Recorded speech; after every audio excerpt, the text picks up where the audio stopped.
Father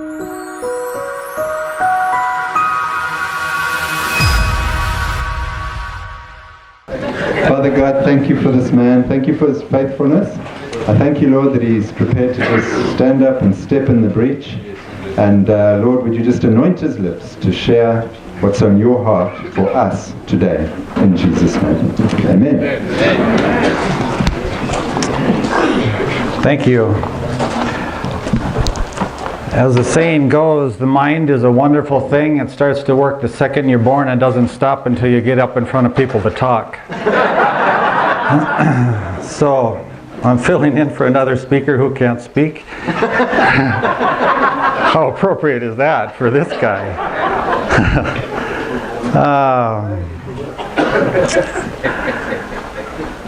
Let me tell you a little bit about myself. My family, I'm married to Kathy, and we have 4 daughters and 4 sons-in-law, 8 grandchildren, and expecting number 9 next month. I know I don't look that old, but anyway. I used to farm. I farmed in Minnesota, in the United States, way up north by Canada. But retired from farming 8 years ago and jumped into the ministry called I-TEC, and I'll tell a little bit more about that later. 8 years ago. So no longer farming, although at times like this I would rather be out there in my tractor than standing up here in front of you guys. But God has different plans for us, doesn't He? Not always ones that we plan on. How many have heard about the story of the 5 missionaries or seen the movie End of the Spear? Some have? Okay. Pretty well-known story. I'll try to capsulize it a little bit. In 1956, in Ecuador, South America, there was a violent tribe of Indians who lived out in the jungle. And anybody who tried to contact them were immediately killed, speared to death. There was oil in their part of the world, in their territory, so there was an oil company trying to go into their territory and start mining the oil. But anybody, like I said, that went in there, they were killed. A very violent tribe. The oil company started to complain to the government, and the government had thoughts of, okay, let's just go in and wipe these people out. And the missionaries that were in that area heard of this and said, I mean, this is another reason that we need to go and try to reach them with the gospel. So it's a long story, but so the 5 men came up with a plan to fly into the jungle where they're at, and that was the only way to get to their part of the territory. The pilot, his name was Nate Saint, and he was able to find a sandbar along a river to fly in and land the airplane. So he flew the 4 other men in and landed on the sandbar, and then they were able to make a friendly contact with the Indians one day, and then 2 days later the Indians came back and they speared all of 5 men to death. 2 years later, the wife of one of the missionaries, Elizabeth Elliot, and the sister of Nate Saint, the pilot, Rachel Saint, went in and lived with these Indians. Elizabeth lived with them for a couple years, and Rachel spent the rest of her life there living and translating the Bible into the Warani language. Some of them became believers, but not all of them. But they did slowly stop the killing. That tribe was termed one of the most violent tribes in the world. They had a 60% homicide rate in that people group. So there weren't very many older people. There weren't any older people in that group. I had the privilege a number of years ago, let's make the connection. Nate Saint, the pilot, his son Steve Saint is the founder of I-TEC, the ministry, and make this complicated. Steve Saint and I married sisters. So that's how I knew about the story and got connected with the story. So when you're farming in Minnesota in the wintertime, you're looking for other places to go to get out of the cold. So a lot of times I would go with Steve on different mission trips in different parts of the world. A lot of times we went down to Ecuador and to the jungle.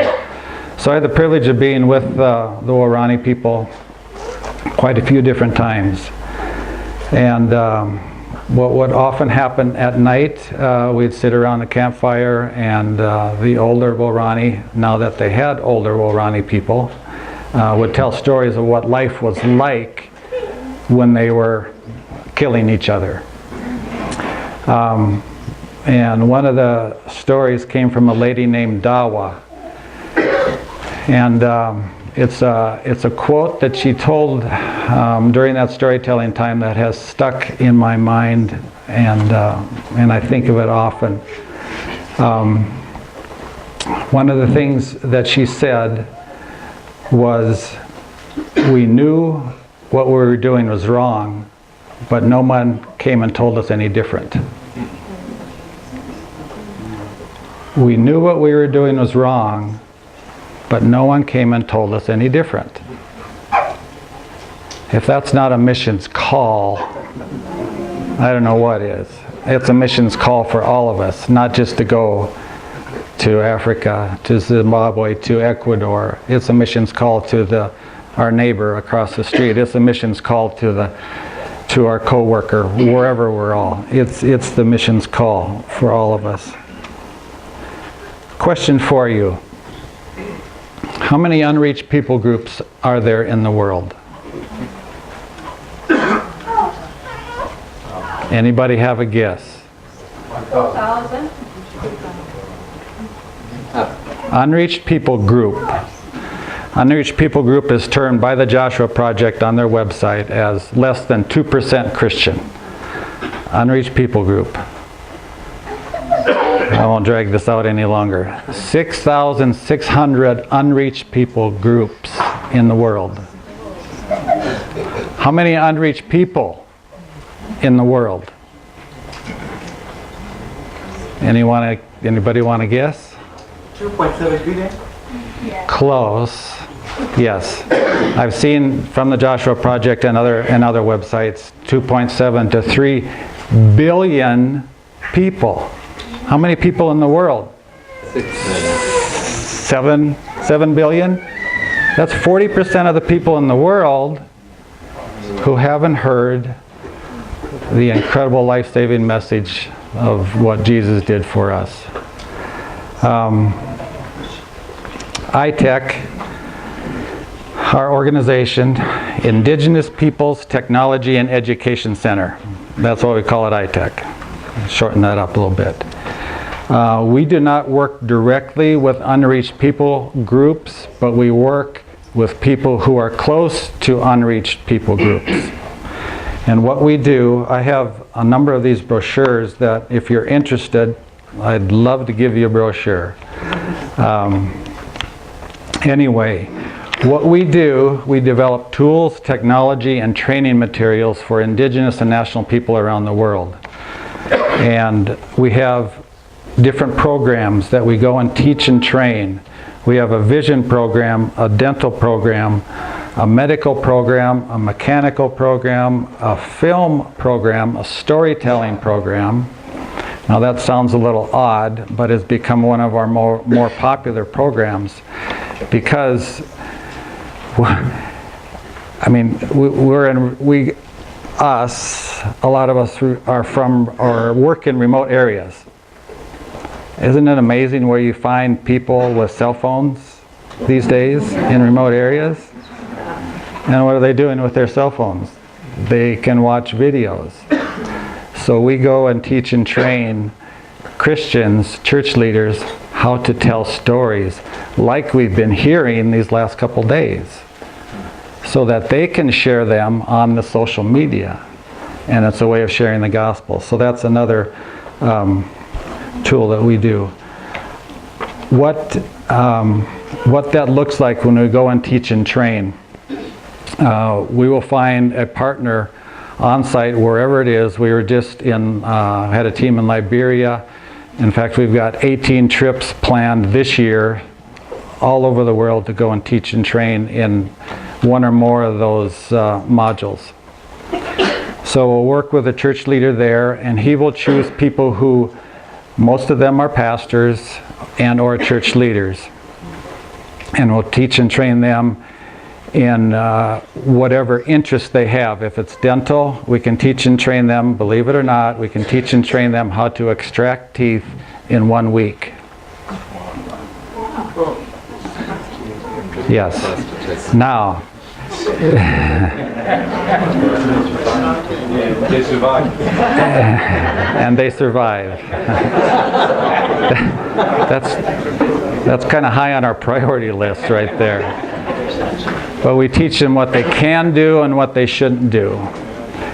But if you've got a hurting tooth, I mean, you're going to do something with it. And we've been to places where, I mean, it's hurting so bad that they will pour battery acid on the tooth to try to get rid of the pain. But if we can teach the Christians there to take care of their people's teeth, it's what we call a door opener for the gospel. When you're meeting someone's felt needs, you have the opportunity to share the gospel with them. And that's all we're asked to do. And we do that the same with medical care, like I said, vision care, mechanical, teaching and training in repairing motorcycles. Part of our team was, as I mentioned, in Liberia. I happen to be in Ghana, and we teach and train how to repair and fix motorcycles. Because there are a lot of motorcycles in some of these countries. The Chinese knew what they were doing when they made cheap motorcycles. They're not very good motorcycles. Believe me, I know. I've tried to fix them. So that's the heart of I-TEC. Is going to teach and train the believers there how to do basic medical care and other kinds of care, so that they can use that to reach their people with the gospel and the people around them. And who better to do that than them? Because they know the language, they know the culture, they know who lives around them. Hearing Johan's story yesterday about using farming to reach out to the Muslim community in their area, that's our heartbeat. That's what we want to do, is to be able to reach out to the other strongly held religions in the world, like radical Hindus or Muslims, those kinds of people. So that's kind of the heart of I-TEC. So what interested me when I heard about Foundations for Farming and started doing a little research on it, farming, yeah, I know a little bit about farming, but hearing what these guys have done. Change the battery. Can I keep talking or no? Like changing a tire or?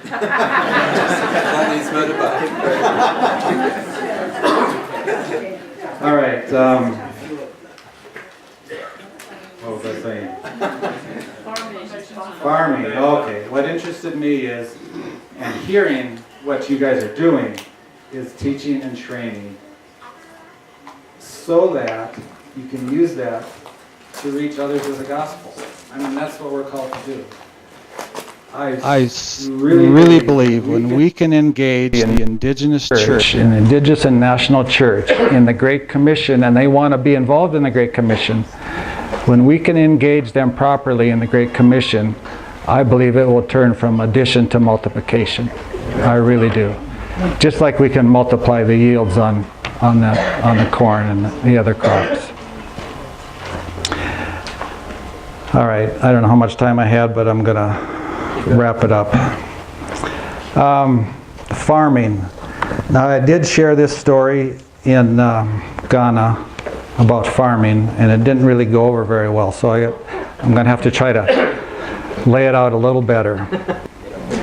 We have all kinds of accents going on around here. I might as well use my Minnesota accent. But in Minnesota, it's close to Canada, and we have this crazy stuff up there we call snow. A lot most of the year, it seems like 3 days of summer up there sometimes. So harvesting in the fall, we deal with an unknown deadline in Minnesota because we never know when the snow will come. Because we get snow, I know a lot of people have not seen snow, but and or ice, but when it comes, it can come in depths of 1, 2, 3 inches or a foot. So when the snow comes, our harvest can be done, but we don't ever know exactly when the snow is going to come and harvest will be over because weather forecasting isn't that good. So we worked as long as we could, we worked as hard as we could. I think we are in the same, I believe we are in the same type of harvest in the church. We're working against an unknown deadline. We don't know when Jesus is coming back, but he is coming back. So what I have seen here and heard here is you people are working hard in the harvest. And that's the most important harvest that we have, is harvesting and telling people about Jesus. One other little story that I tell about my dad. I farmed with my dad. He drove tractor for us until he was 95. He lived to be 101 and a half. He was my hero in the way he treated people and lived life.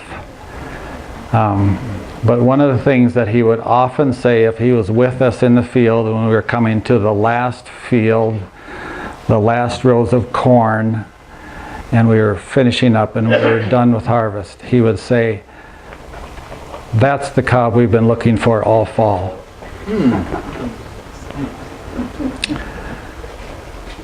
Let's keep working hard, doing all we can until we find the last person to be able to hear the gospel and share it with them. So, thank you for this time. Thank you for this opportunity. It's been really good.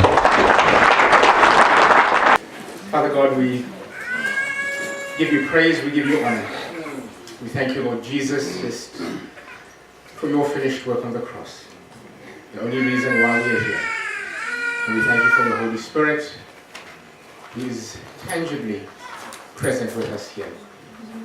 Father, I thank you for Steve. I thank you for the work that you've given him to do. I thank you for his family, even the testimony, Father, of his father, and just even that story about what is on your heart, Father God, and that is the harvest of your creation. The harvest of your most prized possession, human beings, all created in your image, who you dearly love. And Lord, we know that the harvest is your greatest desire. And I thank you for the work that I-TEC are doing.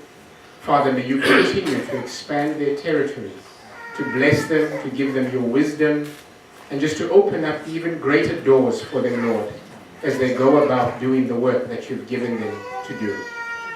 Father, we pray, Lord God, that even as they seek partners, Lord God, in other countries, Lord, that you will bring the right partners to them. Partners who you have also placed on their hearts the deep desire to want to reach out those who are yet to know of the saving grace of Jesus Christ. So Lord, I also just pray a blessing upon Steve's family back home. Father, may you just be with them, may you watch over them, May you just pour out your blessing upon them. Father, we just thank you again, and we just praise you for bringing Steve to be here with us, Father God. And we just pray, Father God, that you will just show him all the things that you want to show him through this trip. Father, we thank you, we honor you in Jesus' name. Amen.